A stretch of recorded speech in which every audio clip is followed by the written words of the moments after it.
All right.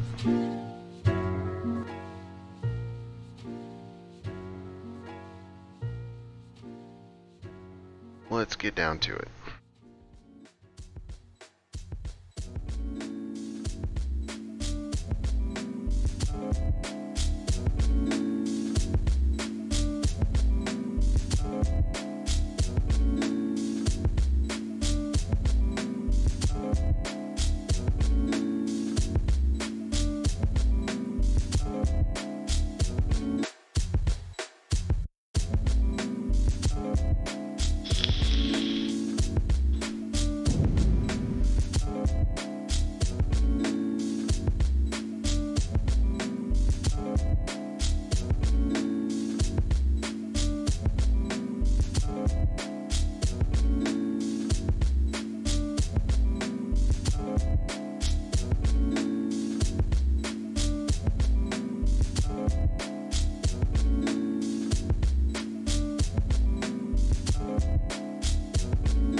Where do I want to put this shit?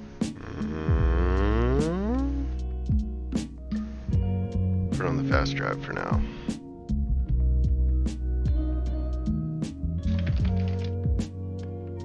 Actually, we'll just call this Blood Wolf Moon.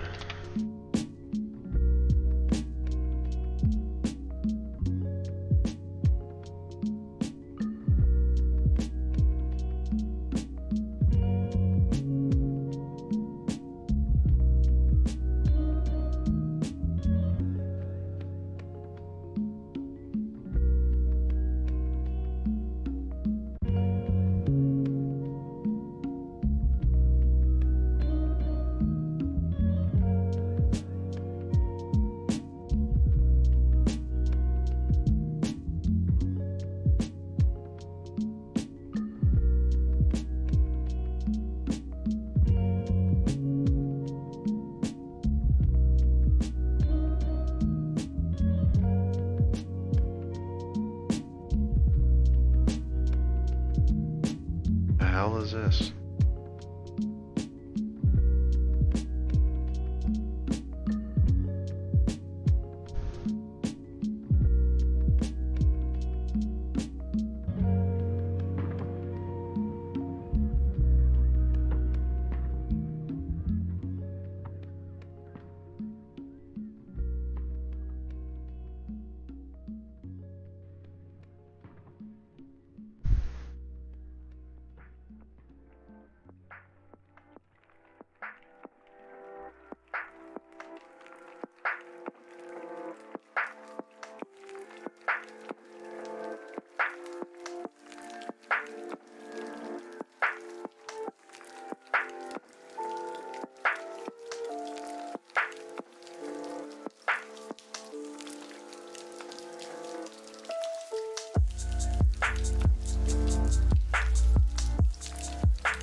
Coming back.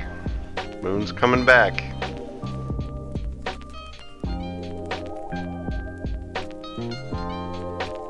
Look at her.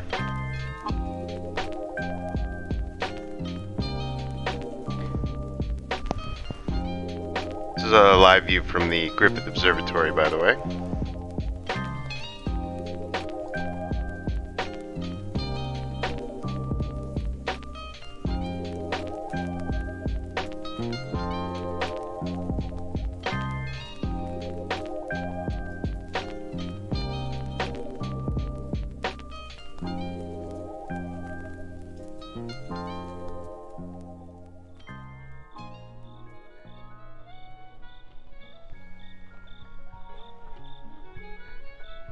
Oh shit, I'm still logged in as fucking Paige. Oh damn.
And why does it nearly always choose to do so in exactly the same place? Whatever the reason, it must be very important, for a sloth on the ground is almost helpless. Any predator could attack it, and it doesn't have the speed to escape. Why it comes down in this way is a mystery.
brought levity to each other's lives. But there's a lot more to life than that, and I realized that in these last few years. And we just became very different people. And so we had nothing in common overnight. It's very strange, but that happened.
What's up?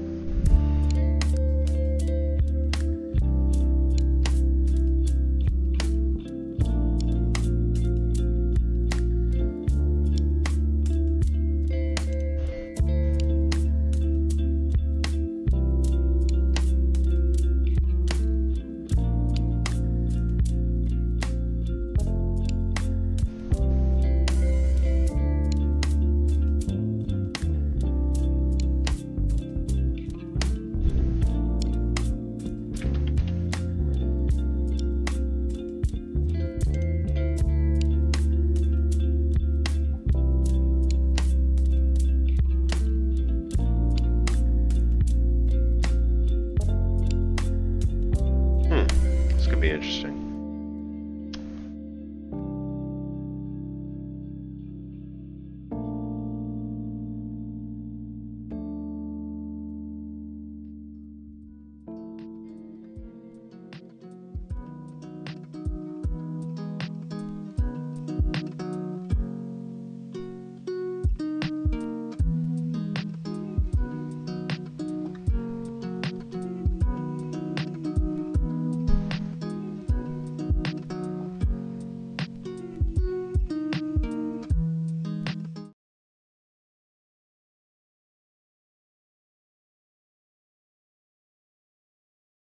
Welcome to Mars. Today we're going to be talking about the history of missions to Mars with a focus specifically on Russia. I'm going to explain why in a few seconds, but first let's begin with this short video I have right here. Can you actually guess what this is showing to you and what is actually happening here? You may already know what this particular event was or what this is showing. If you don't know anything about this, check out the video for this particular event in the description below. It is actually totally worth watching. It's about an hour long video, but it talks about a mission known as Mars 500. This incredible mission happened back in 2011, or about 8 years from when I'm making this video, and I believe I may have even applied for it. I don't exactly remember if I actually went through the whole process of applications, but I was kind of curious to participate in this because this was when I was actually right after I tried to switch my careers. This mission was basically a kind of an introduction to what it's like to live in complete isolation for 500 days. And these people got paid for basically being kind of like lab rats. And they stayed in that particular location somewhere in Russia. I don't exactly remember where it was. Essentially showing us what it's like to potentially live in these isolated conditions. Now, this of course was when Russia was specifically interested in going to Mars, and they still kind of are. There's still a talk of maybe even beating the Americans to being the first to Mars. But Russia does have a very unique and very interesting history with missions to Mars. As a matter of fact, of all countries that ever attempted to be on Mars, and there's not that many actually, but Russia has the worst record ever. Russia has a lot of failures, and this is why there's really no Russian missions that have ever succeeded for longer than a few seconds on the Martian surface. There's only 3 missions that had partial success. And of all of these missions, which I'm going to discuss in a few minutes, there's only one that actually was able to return any kind of useful data. The Mars 3 mission that was launched back in 1971 was actually able to survive on the surface for something like 20 seconds and was able to transmit this. Yep, that's supposed to be the surface of Mars, or at least some kind of a signal coming from Mars, and that's really all Soviet Union got from this particular probe.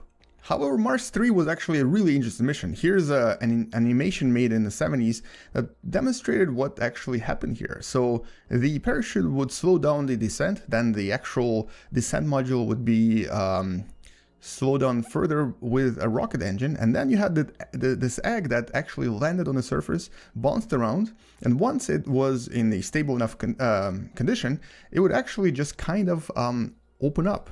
And the egg was supposed to contain the actual camera module with this little rover guy that would move around and take some photos and transmit them back to Earth.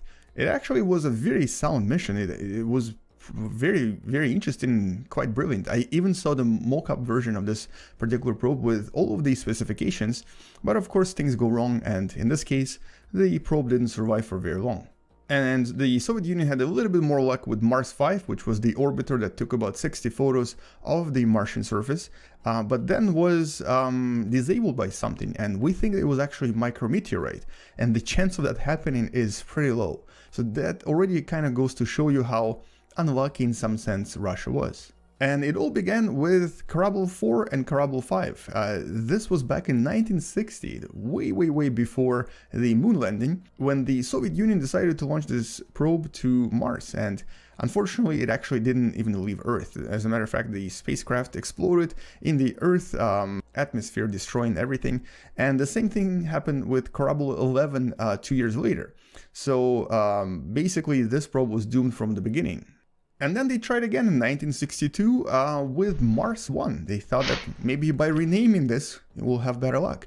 And they did, but there was a communication problem. Despite a huge antenna here, it wasn't really working properly and may have actually been misaligned. And so this mission had no communication and basically was abandoned as well.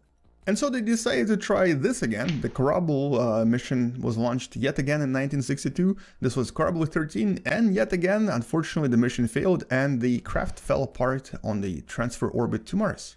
So 2 years later, Soviet Union decided to create a new mission called Zond 2, and it was very similar to some of the previous missions, but had more advanced communication satellite.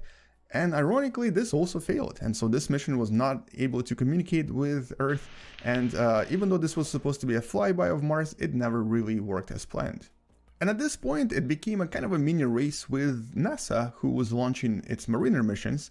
And so about 5 years later, Soviet Union tried again with this much larger, much more complex mission known as Mars. Did you get to see the Lunar Eclipse? There were actually 2 launches and 2 probes, but both failed on launch yet again. And at this point, I think someone in the Soviet Union must have thought they are cursed, because every single mission kept failing. A much cooler, much more advanced mission, Cosmos 419, was launched 2 years later, 1971, also failed and was actually stuck in orbit of Earth for a little bit and then crashed back to Earth. Heyo. But prior to the somewhat successful Mars 3 that I previously mentioned, Mars 2 welcome. Had very similar parameters, but the actual egg-like apparatus. You guys showing a little late. I was just editing some photos I took of the. So no useful data was acquired. However, this editing some photos I was taking of the blood moon, success, I guess, and it did kind of here on the west coast in the U.S. And tried to launch a few. Where are you guys at? Did you see the was actually able to Lunar Eclipse? Just a little bit of data, and I guess showed that this kind of technology could potentially work. Mars 4 mission was launched, very similar to this, but yet again failed, this time completely missing Mars and not even landing anywhere. So that was quite embarrassing for the Soviets. And so they tried this mission a few times actually. Now I'm just watching pretty much most of them failed. Nerdy YouTube videos having to do with Mars. Mars completely. Only a few months Indiana. After Mars 4. I grew up in Ohio. So I think at this point most people would actually just give up. They would totally forget about it. They would not even right next door. But not in the Soviet Union. They were competing with NASA. They had to prove themselves, and so they kept creating new missions and launching more spacecraft. And so a decade passed, and the Soviets launched. Was it cloudy? Phobos 1 and Phobos 2 missions. Were you at work or something? This was actually an extremely interesting mission where the idea was to study the moons of Mars. Specifically this moon right here, Phobos. Yeah, it's just now ending, as you can see that, it would be a the moon cam here. Well. This is a live stream from the Griffith Observatory in Los Angeles. So both Phobos 1 and Phobos 2 missions were failures by the time they got to Mars. And then the Soviet Union ended. But Russia didn't stop there. And as a matter of fact, they tried again. Yeah, I got some pretty good pictures, a couple of good pictures. In 1996, they launched my DSLR camera, and interestingly, was a decent vintage lens from the previous experiences and had similar design. Oh yeah, I try to tell everybody that I could around here, my friends and stuff. 1988, and was an extremely expensive and also very. Yeah, this one was it was called a super blood wolf moon. The blood means that it's a full lunar eclipse. So the this is the shadow of the Earth essentially being cast on the moon. So this only happens every once in a while. They're more common than solar eclipses. It's an old Nikon lens. I have a Panasonic GH4, but I have an adapter for that. But yeah, it was a 200 millimeter lens. I was able to get this close, and then actually it's not even that close. If you zoom out, this is actually the entire picture. I just cropped in for aesthetic reasons.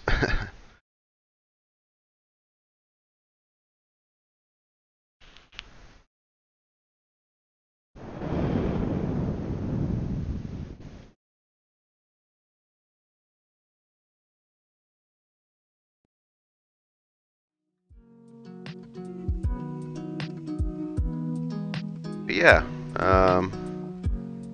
just wanted to get some stuff. My brother's in Sri Lanka right now. Jeff's in Sri Lanka, so me and him are the purveyors of this here channel. Normally, our regular scheduled programming has to do with video game design, C++, Unreal Engine development. But yeah, Jeff's on a trip in Sri Lanka with his girlfriend, and he didn't get to see it since he's in the southern hemisphere, so I promised him I'd get a decent pic for him.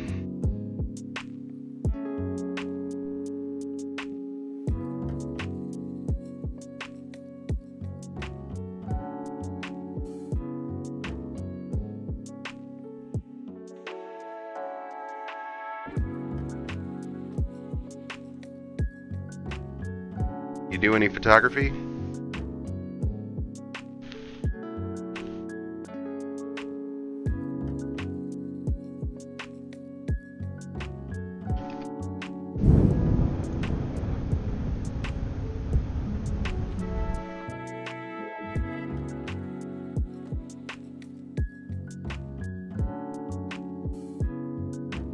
Yeah. Yeah, the moon was full pretty much last night and tonight.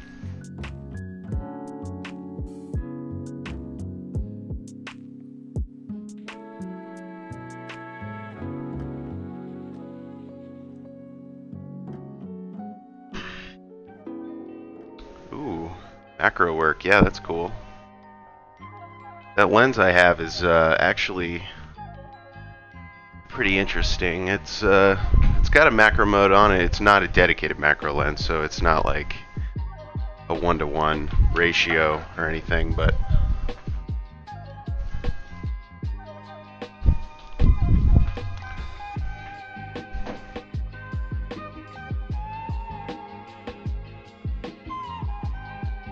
this is the Sir right here. See if I can get a better light on this. Yeah, it's one of those old like barrel zooms. Pretty cool. Got a little macro mode on it. But yeah.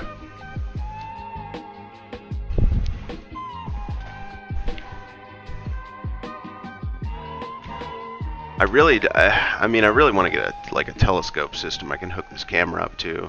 That's sort of the next step up, because you know, with photo lenses, you can get like a 500 millimeter lens, but I mean, for that much money, you might as well just buy a telescope setup.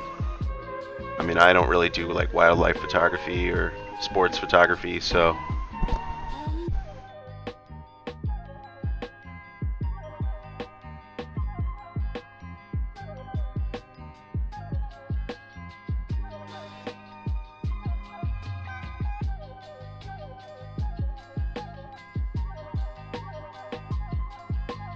Four to 5.6. Okay, yeah, this is I declicked the aperture on this because I was using it for video.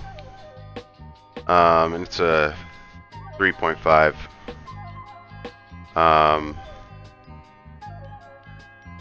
35 to 200.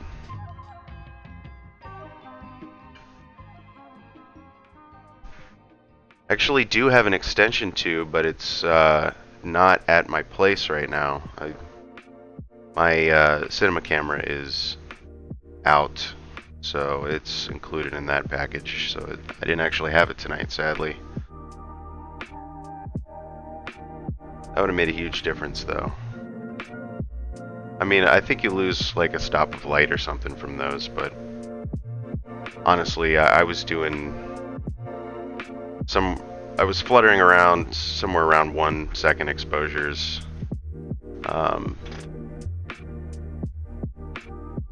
At around an f4. And so, like, you know, it has its limitations. Like, this is after processing. Here's one of the raw ones. Pretty dark, but I wanted to maintain all that highlight detail. Let's see.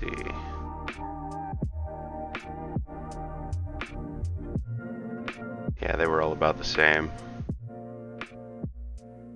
And I mean, at this distance, you know, the glass being old and having to shoot basically wide open, I was getting some fringing on the edges here, some softness. But hey, consider it a success.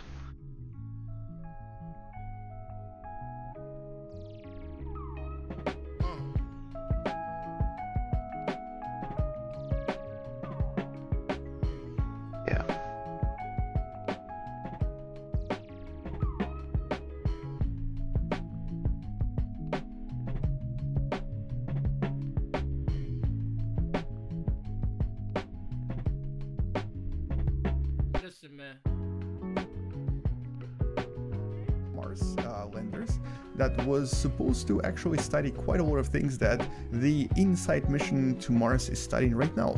It even had a very interesting penetrator probe that was supposed to drill deep inside Martian surface and essentially study a lot of things that InSight probe is doing right now.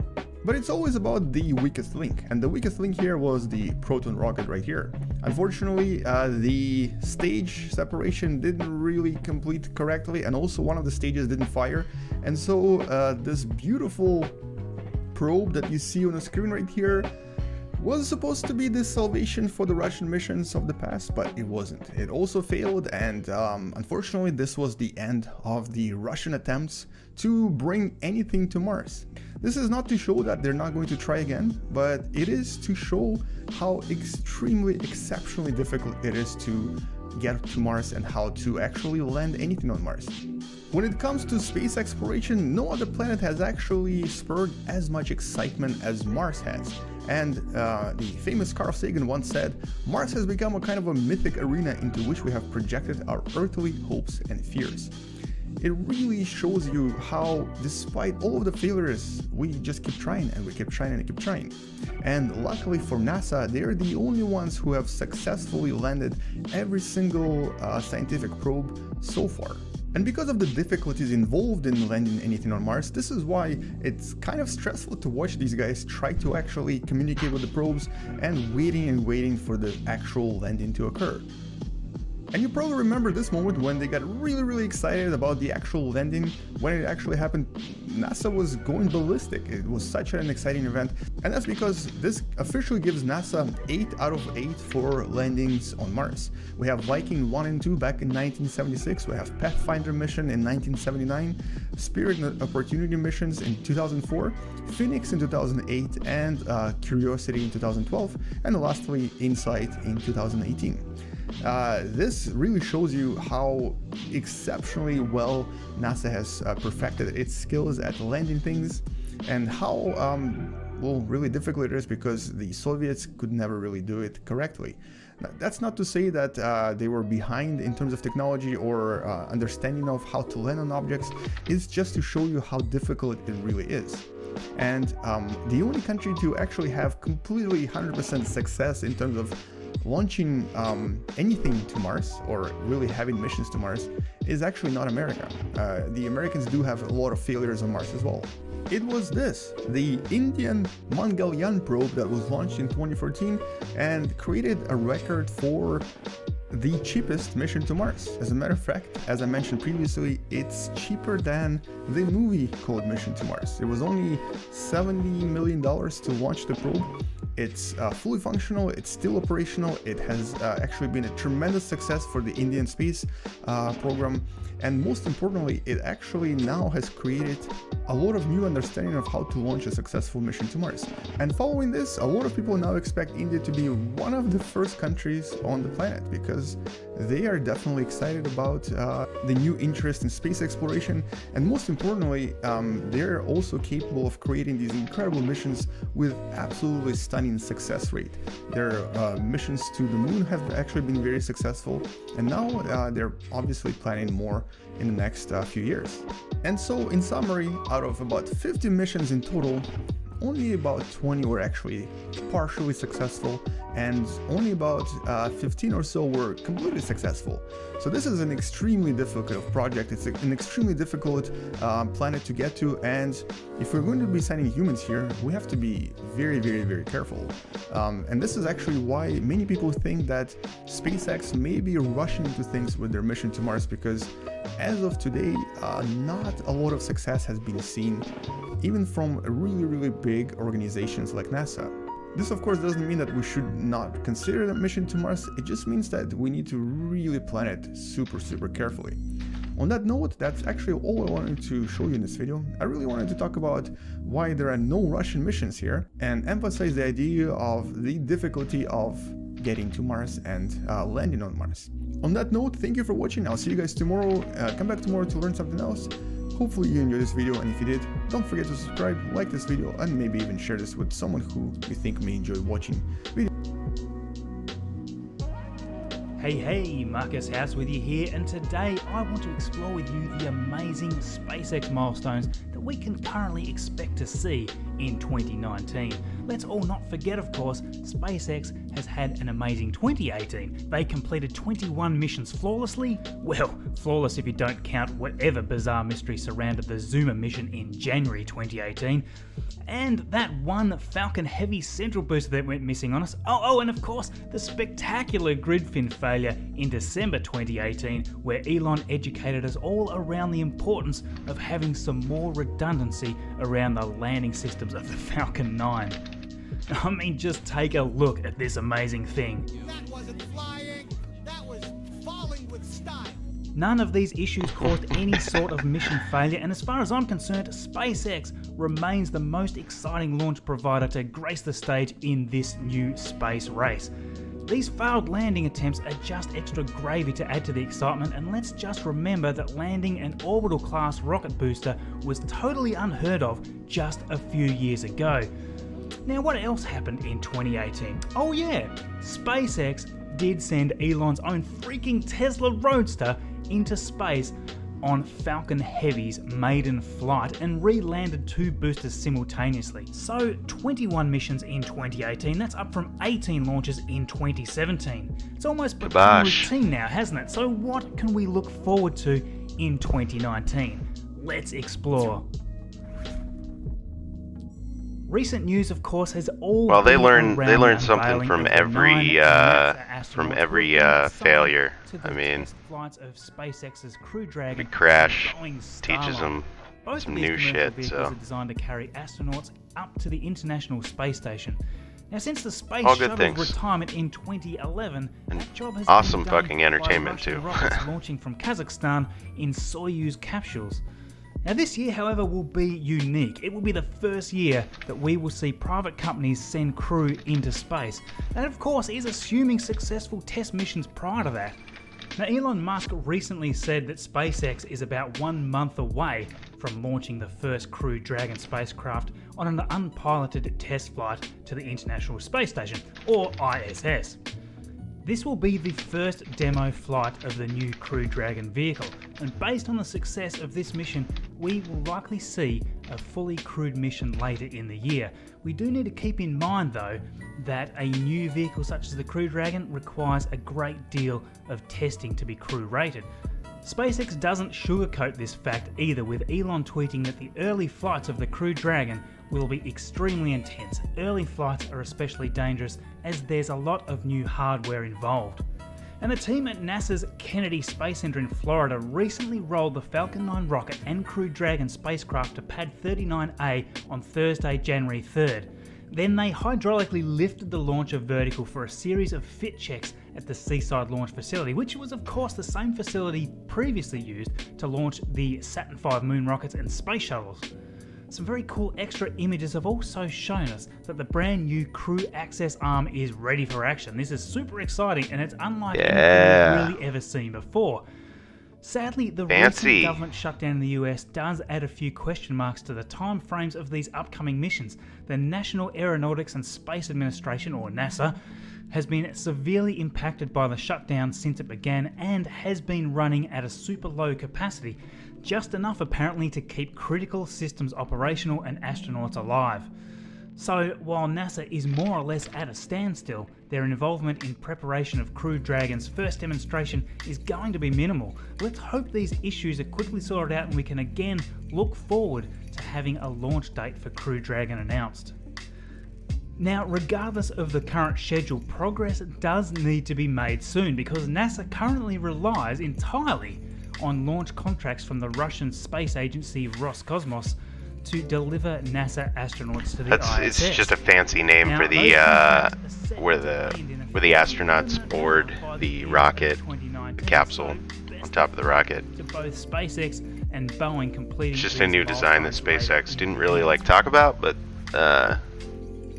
has since sort of taken pictures of. The mysterious and shiny Starhopper, you would probably have been living under an asteroid to have not heard something about this project. From the initial speculation to the extremely rapid development of the new test vehicle, SpaceX has taken major steps towards completing the first Starhopper prototype just a few weeks ago. Now, along the way, we've seen many images showing us the sections of the vessel coming together. Then, in what seemed like almost no time at all, we can now see all the segments together in this beautiful prototype vehicle. Now, this is a real image of the Starhopper as well, not the previous mock-up renderings. I mean, how awesome is this? There will of course be additional work done on the vessel, such as many of the internal systems, not to mention we're going to see some suspension on these landing legs, as Tim Dodd, the everyday astronaut, speculated after the release of these earlier photos. And with the massive rocket prototype now nearing finalisation, Elon appears to be targeting the first test to kick off in February or March, and although Elon's timeframes can be a little hit and miss, given the general doubling I find of Elon's time estimates, we should see some very interesting tests going on early this year. Now, as always, SpaceX remains extremely ambitious in its goals, but what is Starhopper's end goal? Is it to test orbital re-entry? To simulate the infamous belly flop descent that we've seen in the simulations? Well, heck no. The Starhopper will be a test bed to try out some of the technology that will be built into the second stage of the real Starship, as well as to complete a range of vertical flight tests very similar to the Falcon 9 Grasshopper. Now, as stated, this vessel is for suborbital vertical takeoff and landing tests only. The orbital version will be taller, have thicker skin, and a smoothly curving nose section. Now, just to clarify terminology here, the BFR, or the Big Falcon rocket, was recently renamed to the Starship. I know that's causing a lot of confusion. We can see here Elon tweeting that the spaceship upper stage will be known as Starship, and the Super Heavy will be the rocket booster needed to escape Earth's deep gravity well. As always with images of rockets, it is hard to get a real idea of scale when seeing photos at a distance like this. Now, this Falcon 9 image here gives you a pretty good idea just how large this Falcon 9 rocket is. Well, the scale of the Starhopper may shock you as we're entering another level in craziness. Now, check out these amazing 3D renderings here by Kimi Talviti. Hopefully I pronounced that correctly. This represents an approximation of how SpaceX's finished Starhopper and Starship could look based on reference images from the construction and other information. Now, the Starhopper there is on the left compared with the full-sized Starship, then the Super Heavy booster, followed by the seemingly skinny Falcon 9. And this is starting to get real now, isn't it? You'll notice that the Hopper's first prototype here has just 3 Raptor engines. Now, Elon has given us a little information on the engines here, saying that these are a blend of Raptor development and operational parts.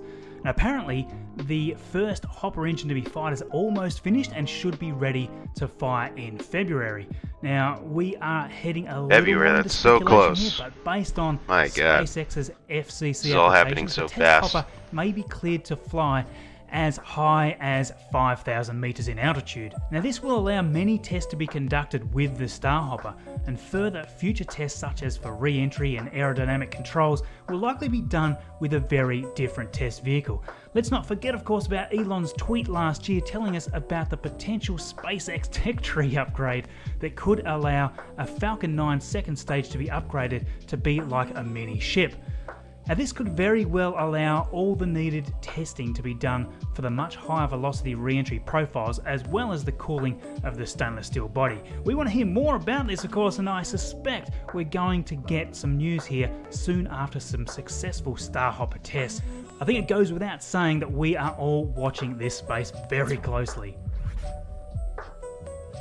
It has been almost a year now since we watched Starman launch on the maiden flight of the Falcon Heavy. We had awaited the next exciting Falcon Heavy launch later in 2018, which sadly never came. Entering this year, we have the upcoming Falcon Heavy Block 5 launch for Arabsat 6A within the first half of the year.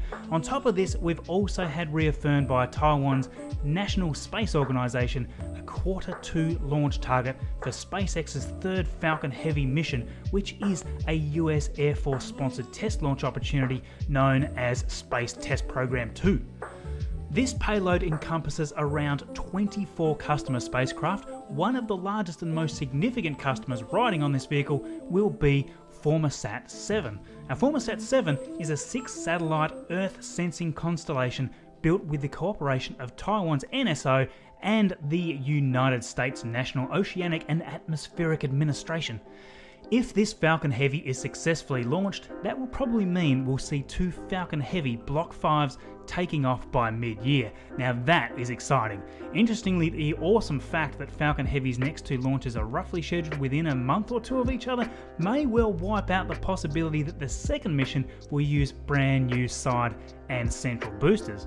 Now due to this, it's going to be super important for the first Falcon Heavy launch of the year to successfully land all 3 of those Falcon Heavy boosters for rapid reuse for whichever mission ends up flying second. Now what do you think? Are we likely to see brand new boosters shipping out for the second Falcon Heavy flight, or do you think it's more likely these will be reflown from the first mission? Let me know what you think in the comments below. The SpaceX fairing capture boat Mr. Steven came extremely close to catching a test-dropped payload fairing right out of the sky during a recent helicopter drop test. Now the fairing splashed down in the ocean right next to Mr. Steven. Now I'm not sure if close really cuts it here, as the fairing parafoil looks pretty much like it was snagged here on the way down. I mean, the net that's being used here on Mr. Steven got a massive size upgrade last year, and this is actually around 4 times as large as the one originally used. SpaceX have had a great deal of trouble catching this elusive fairing, but with the extra reach here, it definitely looks like SpaceX are now getting extremely close. Now the question you may ask is why this is important. I mean, at a glance this is just a shell-like structure, right? Is it really worth the effort? I mean, SpaceX lets the entire second stage burn up on re-entry, so what does this little nose cone matter in regards to overall launch costs? Well, I'm glad you asked, because once again, size can be very deceiving. Here is a shot of the 2 fairing halves with Elon's Tesla Roadster in between. Whoa, I mean, it sure is a lot bigger than it looks. As Elon has stated in the past, the fairing is a $6 million part, which is around 1/10 of the SpaceX's total rocket launch costs. If SpaceX can reduce or eliminate that by reusing fairings as often as possible, that's a big cost savings factor and another key ingredient in SpaceX's overall plan to reduce launch costs. So we have our fingers crossed for you, SpaceX. I'm sure it's not going to be much longer before we see that elusive fairing captured, and I certainly believe it'll be within the next few months, and certainly this year. So I hope you enjoyed that video. If you're new to my channel, you may be interested in a number of simulations I've made here of the Falcon 9 and Falcon Heavy. I've certainly had a lot of fun making some of these wild landing attempts, and I'd love to know what you think about those. We also have a growing group of like-minded space enthusiasts on my Discord channel. There's a link to that in the description. If you have any questions for me, don't hesitate to shoot them down to me in the comments below. If this video has earned your subscription, a huge welcome to the channel, and for my existing subscribers, a massive thank you for your awesome continued support. I could not do this without you guys. Thank you, thank you. In the tile in the bottom left today, we have my Falcon Heavy mission to the moon. Please do give it a watch. In the top right is my late... Hey everyone, so just a quick update. The new Thinking book has sold out, but there'll be more stock by next week. Welcome to another cold fusion video. One of the most important and fundamental technologies which most people take for granted are batteries. Without batteries, some of the most common technology couldn't exist, such as mobile phones, laptops, electric scooters, and even the 12-volt batteries that run the electronics in a regular car. In 2019, battery technology is finally starting to move, and in this video, we'll see how a new industry is emerging from a recent wave of development. You are watching Cold Fusion TV.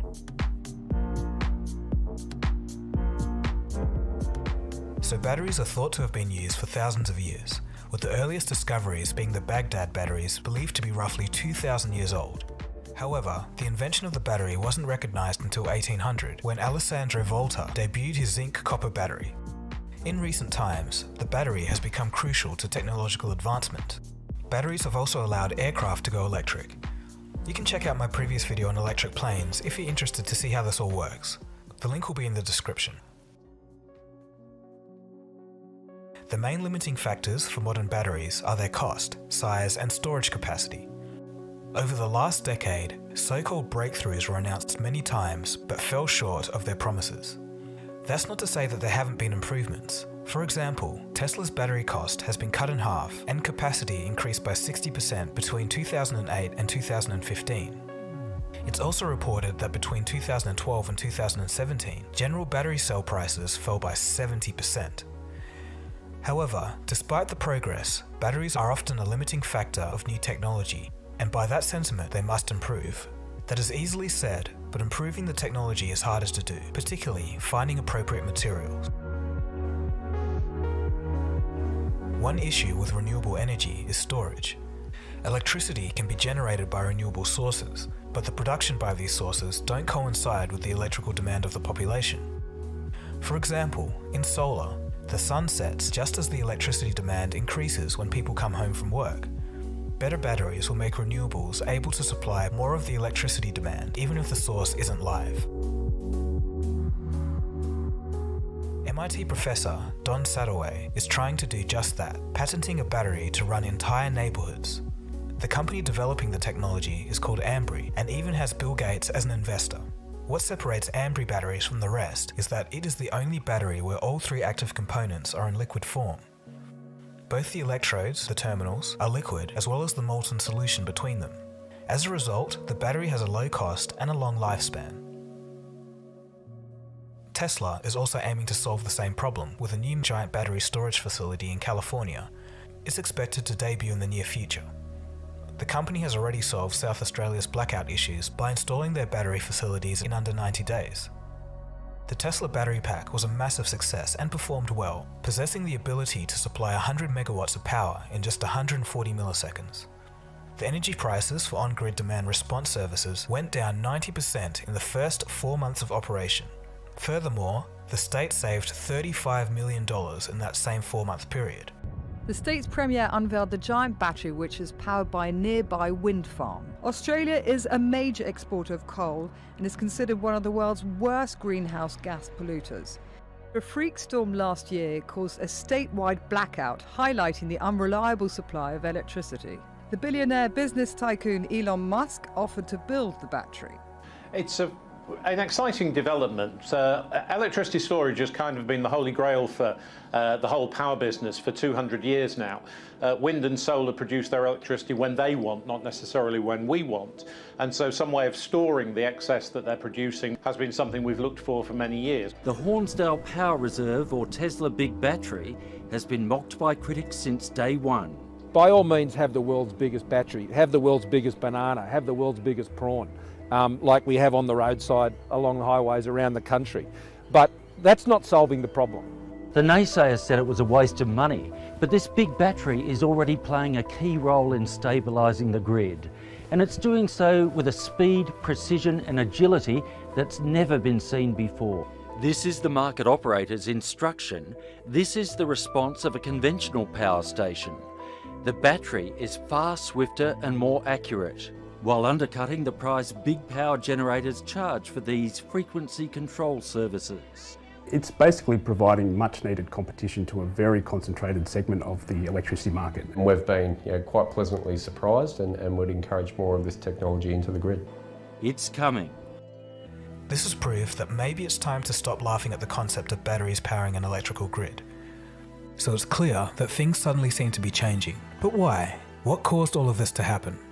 Surprisingly, it all starts with an individual cell small enough to fit in the palm of your hand. These are the fundamental building blocks of the massive utility batteries powering cities.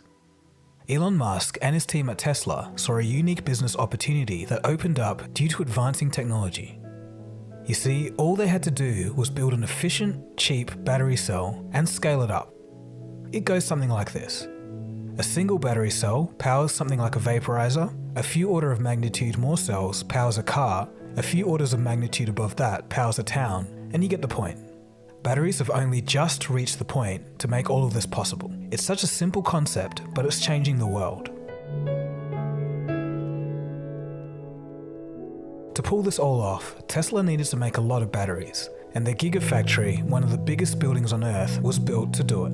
The company is said to be the largest battery maker in the world. As battery technologies continue to improve, we'll need drastically less batteries to achieve the same scalable power. It's all pretty cool, but even more exciting is the fact that these battery projects are coming online all around the world. Today we've already deployed battery systems in 16 countries around the globe. We've got some of the largest systems existing in places like Arizona, California, Hawaii, New York coming online, but other places as well. The United Kingdom, Australia, Japan, around the world. Of course, battery technology would also mean that electric vehicles could become more commonplace.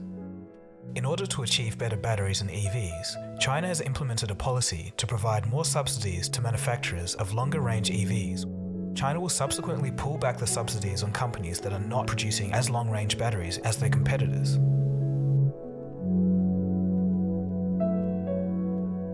Currently, lithium-ion batteries are the king of battery technology. Here, lithium atoms are stored inside of graphite layers inside a cell. The lithium atoms lose and regain electrons, providing the electrical output. Sil Nanotechnologies is a company based in California that's trying to get that breakthrough in lithium-ion technology. They intend to use microscopic silicon particles to store the lithium inside the battery. Their CEO, Gene Berdikevsky, was quoted saying, "An atom of silicon can store about 20 times more lithium than atoms of carbon. Essentially, it takes fewer atoms to store the lithium, so you can have a smaller volume of material storing the same amount of energy." End quote. Many companies and research laboratories are looking into this technology, but what sets Sila apart is that they claim to have solved the expansion problem. This arises as silicon expands and damages the battery with each charge. With this hurdle being overcome, a new door has been opened. The new batteries perform up to 40% better and charge up to 9 times as fast because of the reduced thickness of the anode. Sila have received $70 million from investors including Samsung and are set to launch their products in 2019. They're able to do this so quickly because they're using existing battery manufacturing techniques and have working, sellable batteries already. Research into aluminium-ion batteries have been conducted for several years now. It promises to be safer and cheaper than lithium-ion. Lithium-ion batteries have a tendency to explode or catch fire if damaged. You may recall the Samsung Galaxy Note 7 debacle of 2016. Aluminium-ion batteries don't react in the same way and can even have a hole drilled into them and still keep running. The cost of the battery in comparison to lithium-ion is also much cheaper, as aluminium is the third most abundant element, taking up 8.1% of the Earth's crust. Researchers at Stanford and the University of New South Wales have both said that this is promising technology, but still is in the early days in terms of development and commercial viability.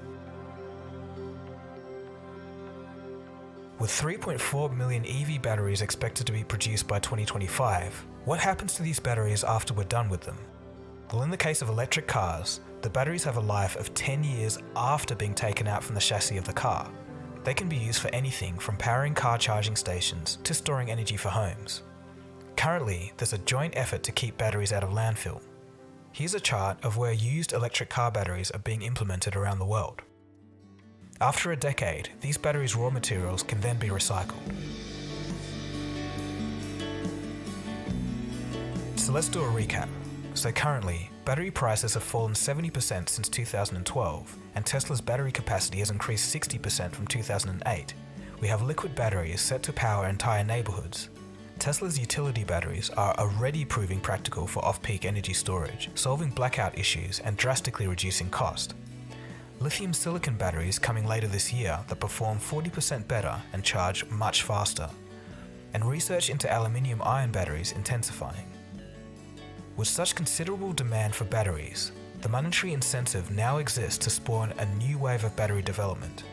For example, Toyota has 233 patents and has invested $14 billion into commercializing a new solid-state battery for the early 2020s. The company is so serious they're dedicating 200 employees to advancing this technology. Let's wrap this video up by seeing why this time is different. There are countless other projects and types of batteries being developed, such as vanadium redox, lithium air, fluoride ion, and the list goes on.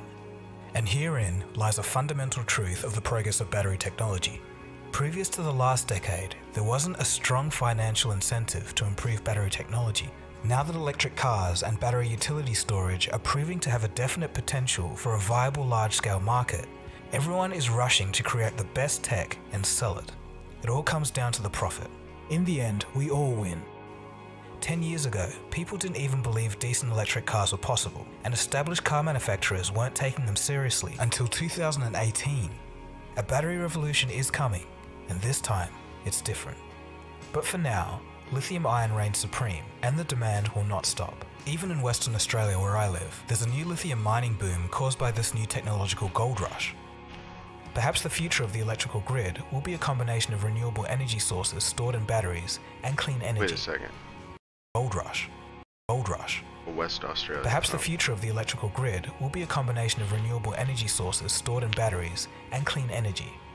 As assets age out, old power plants, old transmission lines, and things have to be replaced, what we're finding is batteries in large format systems are just a better way to rebuild that infrastructure and substitute in some cases for jobs we did with transmission lines. In other cases, they substitute for jobs we did with power generators. It's more compact, it fits in urban areas where we can't build power plants today, and it allows our grids to be flexible and take the best advantage of the renewables that are being built all over. We can even begin to imagine what new kind of technologies will be enabled by better batteries. Who will be the first to reach the breakthrough? One thing is certain, the race is on. For me, it's been fascinating to watch and track the progress over just the last few years. If you want to see more on battery advancements, including new rapid chargers and new concepts like Samsung's graphene battery, stick around for the links. They'll also be in the description below. So thanks for watching, guys. That was a look at battery technology. If you've learned something new, feel free to subscribe. This has been Togogo. You've been watching Cold Fusion. Cheers, guys. Have a good one. This episode is brought to you by Brilliant. Our own dwellings, the Earth itself provided some of the best sanctuary. Perhaps it will again in the future, too.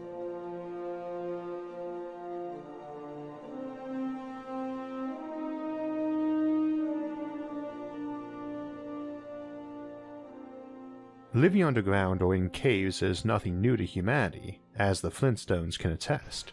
And today we're going to be exploring both how we could build expansive subterranean colonies in the future, and why we'd want to. That's an important first point though. We aren't breaking new ground here, but exploring new ways to employ existing technology and methods. Even ignoring trivial examples like basements or mine shafts, most large cities have large subterranean networks such as subways, sewers, piping, and cables, along with their maintenance causeways, and a few even have underground commercial districts. There's a lot of reasons why we don't typically house people and offices underground. First, there's the cost issue. Most buildings are only at ground level, and where they exceed that, it's usually a second floor, an attic, and a single basement. Those mostly exist because you have to dig down to make sure your foundation is solid, and you're usually only digging into dirt and clay, not bedrock. Cost of excavation is huge, far more than building up to an equal height is, and when we drive pilings down many meters for tall buildings so they don't tip over, it's an engineering necessity rather than with the intent of building many subterranean layers. As mentioned, residential basements often aren't fully submerged either. They typically poke up above ground level, which is often mounted up higher at the house than the rest of the yard. This lets in light and air, two things that basically required windows until modern times anyway. People like sunlight and fresh air. The health aspect of living in a basement isn't as bad these days, as we can condition and filter air to keep it free of moisture or mold, and remove stuff like carbon monoxide or dioxide or radon, all things that made basement apartments quite unpleasant in the past. Our ancestors had lamps and candles, which were very expensive and produced a dim, weak light, as well as producing smoke and being a potential fire hazard. We have light bulbs that can simulate daylight just fine, and vitamin D supplements are available to replace deficiencies someone can develop from not getting enough UV, not to mention tanning beds. In a skyscraper, you can't open the windows for fresh air either, so the only element missing is the view. Those safety issues don't stop there though. If a building catches on fire, a truck with a ladder can retrieve victims from higher levels, and the buildings themselves can have fire escapes they can flee down. That's a little trickier if you live in the 10th level basement of a building whose 8th and 9th levels have caught on fire. You're pretty thoroughly screwed. Unless of course there are tunnels connecting that floor to other underground buildings, just like we often build skyways between the higher levels of buildings. As we push toward more three-dimensional cities, we'll see today what's likely to be the main reason we develop subterranean cities, as extensions of existing ones spreading out wider and higher. One other note on that, building is expensive when you go vertical, be that up, down, or both, and the cost depends a lot on what you're building on top of. Some material is easier to excavate down to the bedrock, while other kinds are unstable enough that you need to go deeper to achieve a solid foundation. Whether you're building on sand, dirt, clay, swamp, or bedrock makes a big difference.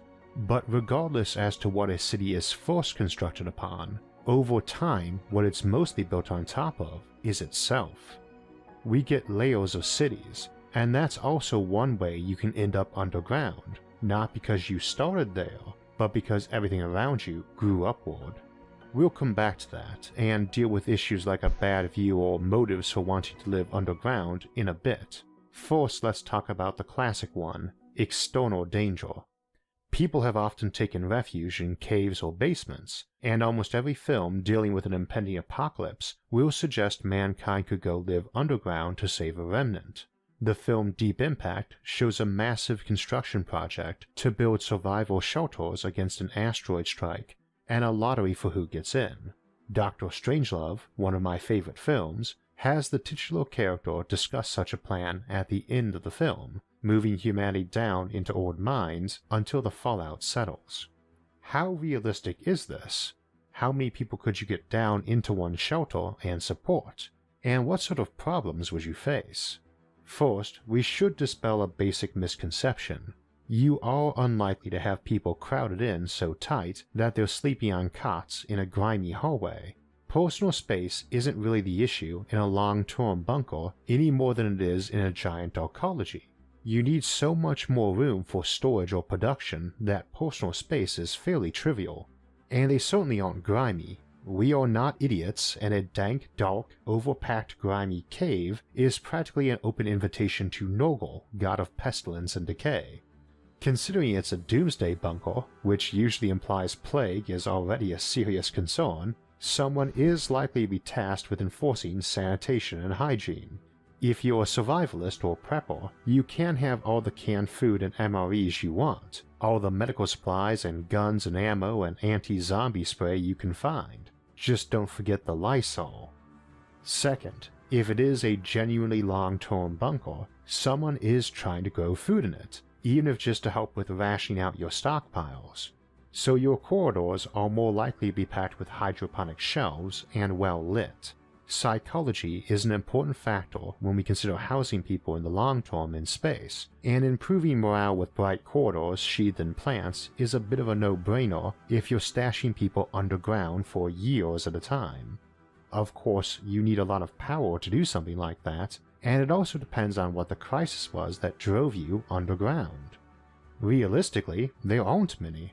While things like nuclear winters or volcanic ash can wreck a plant's ecology for generations, the period where it's actually dangerous to be above ground is fairly short, even if we discount the fact that underground locations tend to have air and other resource issues themselves. They're also frequently relatively high in radiation, even before considering that you are probably using nuclear power to run one of significant size.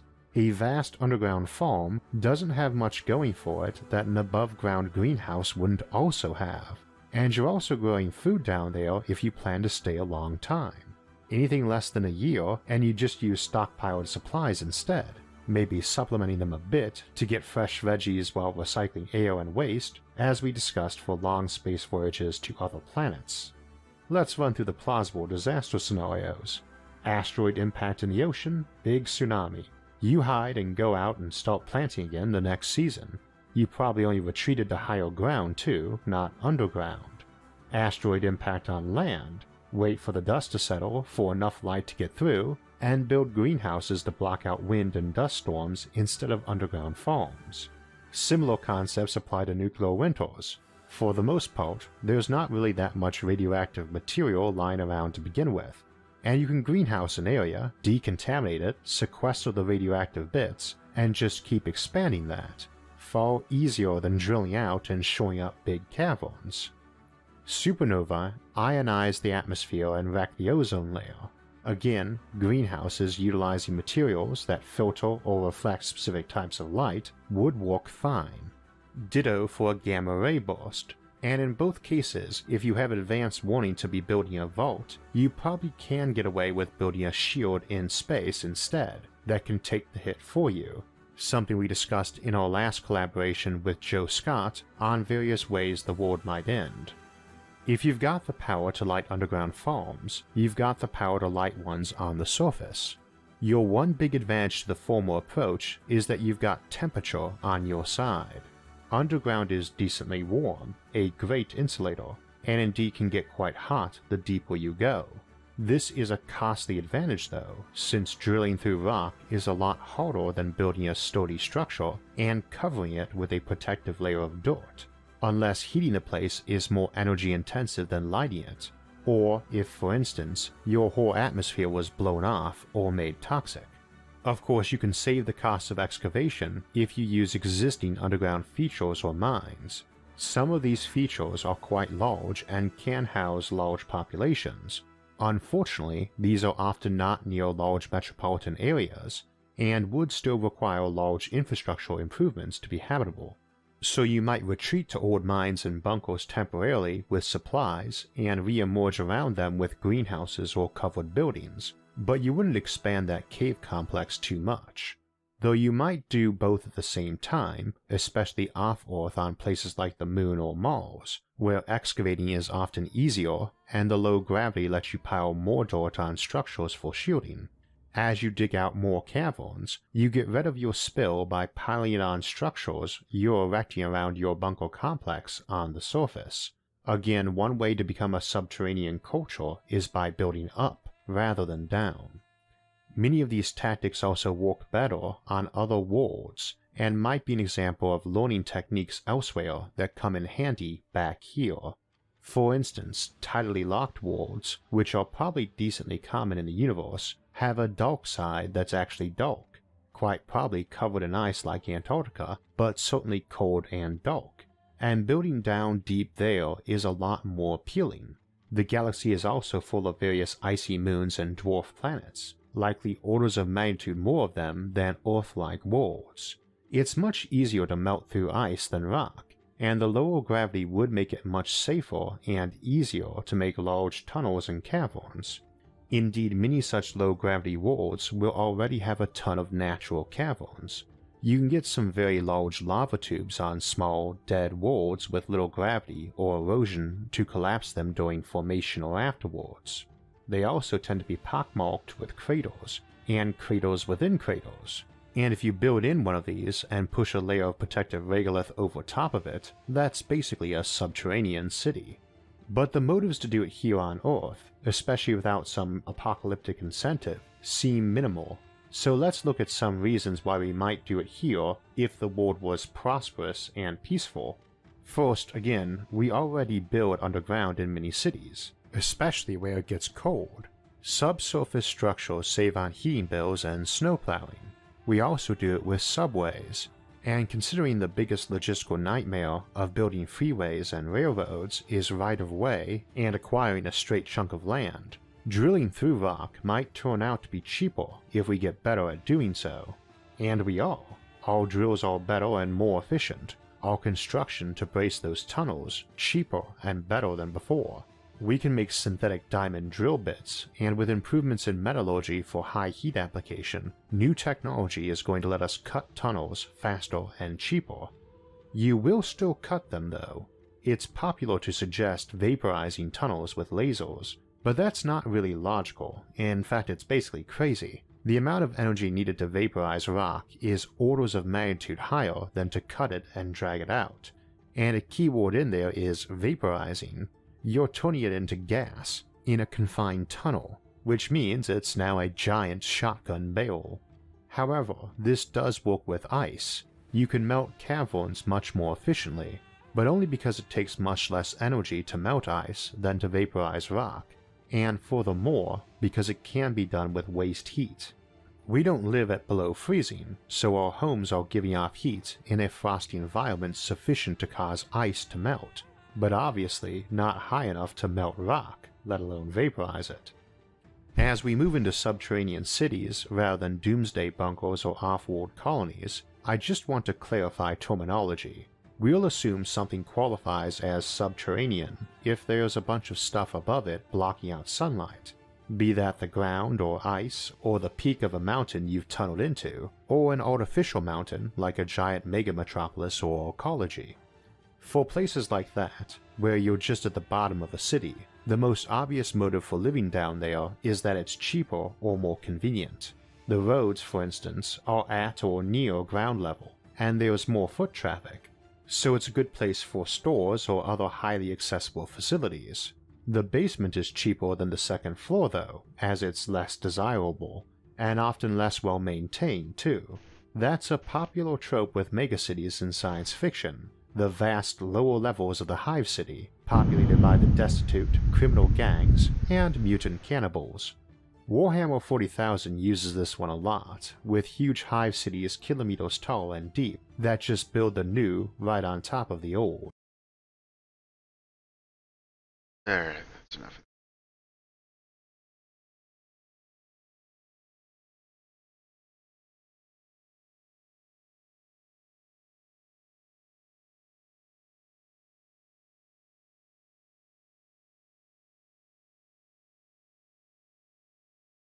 Some of you have noticed that there has been a little bit of a lack of AMD discussion this week at CES, especially since they had their keynote with some really high-level teaser Ryzen 2 or Zen 2 Ryzen 3rd gen, which is weird. The 3 is the 2 in this case.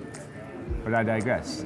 They also talked about the new Radeon 7, which is the 7nm version of Vega. Well, some might say we saved potentially the best for last. First, we've got to thank our sponsor, and of course that is Corsair and the Corsair One high-performance desktop PC. The i140, i160, and i180 can be found, and it's really hard to do at these trade shows where you get very high-level information, very locked-down demos, is a true opinion on a product. So we're going to kind of hold off on that, but there's a discussion I want to have in this video a little bit later on, so please stick around because I really do want to see your comments down below. But before we kind of talk about performance, they do have some demos here. I'm going to go ahead and kind of take a quick look around the card and what's different from Vegas 56 and Vegas 64, which has a very similar design. Obviously, the most major change, as you can see, is they went with a triple fan design. By kind of getting rid of the blower style cooler, and we saw NVIDIA do this too, but obviously they have a dual fan solution, this is a triple fan. By just truly dropping the blower style cooler and going with a multi-fan solution like this, you can get more power and a lot more control over thermals by doing this, obviously. As you can see though, they also have a very dense fin array in terms of the amount of heatsink fins that are on this card. By doing so, they've greatly improved the thermal capacity of the cooler. I saw a lot of comments back when Vega 56 and 64 launched that they loved the raw aluminum, brushed aluminum look. The backplate, in my opinion, is one of the best backplates on the market in terms of aesthetics. The only thing that's different between this card and the actual production card, because this is an engineering sample, is they've removed the logo from the back. So it's going to be a very clean aesthetic. Looks pretty much identical to the Vega 64 with the black bracket right here. We've got our black bracket on the back. And this is not a dual BIOS card though, although the Vega 64 and 56 did have dual BIOS, this one does not appear to. I don't see any switches anywhere on this. But I mean, you can still pretty much overclock this card, play with fan curves and all that stuff using the Adrenaline software. Now it's got dual 8-pin power plugs on the back, so you could definitely have to pair this thing with a pretty decent power supply, but you should do that anytime you're shopping top tier anyway, in my opinion. Go more power than you think you need. That way, obviously, you aren't running into any issues there. But other than that, it still is very reminiscent and derivative of the very clean and very minimalistic approach to the design of the cooler and the graphics card as a whole from Vega 64. Now in terms of specs, it's actually not only a die shrink in terms of 7 nanometer, but it's also a stream processor shrink. So it's got 3840 stream processors, that's hard to say, stream processors. So instead of 4,096 stream processors, it has 380, yeah, it's really reduced, no, 3,840. It's also, instead of 64 CUs, hence the Vega 64, it's got 60. So it's kind of interesting that overall, the die is like kind of shrunk in all those aspects, but the performance is up. In fact, they are boasting a RTX 2080 level of performance in obviously standard games and stuff, not RTX. That's a whole different discussion to have on a different day when we get more hands-on this. But it has got an increased boost clock and turbo clock, or boost clock, turbo clock, base clock across the board. That's where they're getting a lot of their performance improvements. So we've got 16 gigabytes of HBM2 on here, up from the 8 gigabytes found on the Vega 64, and up quite a bit from the 4 found on the old Fury and Fury X. But you know, it's one of those things that's like, does more screen buffer make sense? Well, I guess that depends on who you ask. Obviously, the game developers would love to have as much screen buffer as possible, because then that becomes less of a limitation. And one of the launch partners for this card is The Division 2. And they've got the developers here on site talking about the game, obviously some of the technologies involved, like it's got improved asynchronous compute, but they've even said that they have seen in 4K, which has definitely been making a push over the last couple of years, being more mainstream, that it can use 10 gigabytes, 11 gigabytes of screen buffer pretty easily. But with its 4096-bit memory bus, you can have up to 1 terabyte per second throughput on the memory. So memory is obviously a huge focus with Radeon graphics. Now let's go ahead and head on over here to the Division 2 demo. We'll do a quick demo on that, and then just a very quick food for thought discussion at the end. This is a demo of the Division 2, and what kind of really sucks about this is they didn't activate Windows. It's not activated. The problem with demos is the fact that they're extremely locked down, they're not final, so I always reserve opinion of anything that is not final until it's final, because it's not fair to anyone involved when you have early access stuff, because things aren't optimized. The title obviously has some room for improvement. We're not going to see this reach retail until March. So yeah, reserve any of those opinions on performance until things are done. It even says right here, work in progress. The first thing I wanted to see, well, what are the specs? What are they running at? Well, we know they're running 4K, but if you go to the settings, you can see all you can do is change controls. You can't change any of the settings. So I have no idea what the anti-aliasing level is. I have no idea what type of AA is running. I have no idea what like the post-processing effects are. But anyway, in terms of perceived smoothness, it is very smooth. But I would expect nothing less at this level of graphics with this type of frame buffer in obviously a launch partner title. So that's where we got to see how it handles other titles of games that are pre-existing rather than ones that are designed with the card in mind during development. Now let's go and talk about something that I intentionally reserved this video till the end of the week. We had this meeting with AMD much earlier in the week, and I basically said I want to reserve my opinion on this, one, until I have the card in hand, obviously. But two, I wanted to really watch what the audience was saying. I was very curious because everyone was expecting, because of, I think, unnecessarily unfair leaks, Navi right now. And that's obviously not what this is. This is a generational improvement to an existing product. And because of that, a lot of people, I think, were being extremely unfair to AMD by saying, well, no, that I thought we were getting a $250 card that was supposed to destroy the RTX 2070. You may or may not see that this year in 2019. But what I was really concerned with, and I wanted to see what people were saying, is about realistically the price increase. This is a price increase versus Vega 64. Vega 64, unfortunately, was plagued with production cost issues versus retail pricing, and it was very cutthroat with the Pascal series from NVIDIA. NVIDIA launched the 1070 Ti right around the same time, intentionally to fill that gap at that performance per dollar figure, which made it very difficult for Vega to really kind of get legs and become very widely adopted, because supply was impossible. It was hard to get a card, it really was. And then you get to buy it with bundles, and so a lot of people were really mad at AMD about a year and a half ago. So I wanted to see if people were just as upset at this price increase of about $100. But at the end of the day, you are getting something tangible for it that you would be able to experience at the time of launch, versus being a technological thing that you're expecting that for that extra money with NVIDIA, where you got to see titles come online taking advantage of a hardware level improvement, where this is something developers could update, have backwards compatibility with old titles to take advantage of some of these newer technologies, the asynchronous compute improvements and all that sort of stuff. So I'm really curious as to how you guys feel. Is the $100 a deal breaker for you for this card at $700, being pretty much one of the most expensive AMD mainstream cards that's ever been developed, or are you guys okay with it? That's just food for thought. I want to know what you guys feel. If you are upset at one brand for a price increase but not another, it comes down to whether or not the price increase gives you value. So that's where I want you guys to chime in down below. Anyway, here we are at CES 2019. Wrapping up our show with the AMD booth, and I'm excited. I'm excited to see where this goes, because I've preached it a million times. We need the competition. Obviously, AMD has been competing in the CPU space and really, really getting back that market share, which is great. It's great for all parties. We need the same thing on graphics. So guys, tell me what you think in the comments down below, and as always, thank you to Corsair for sending us here for CES 2019. That's a wrap for us. Thanks for watching, and we'll see you guys in the next one. I'm going home.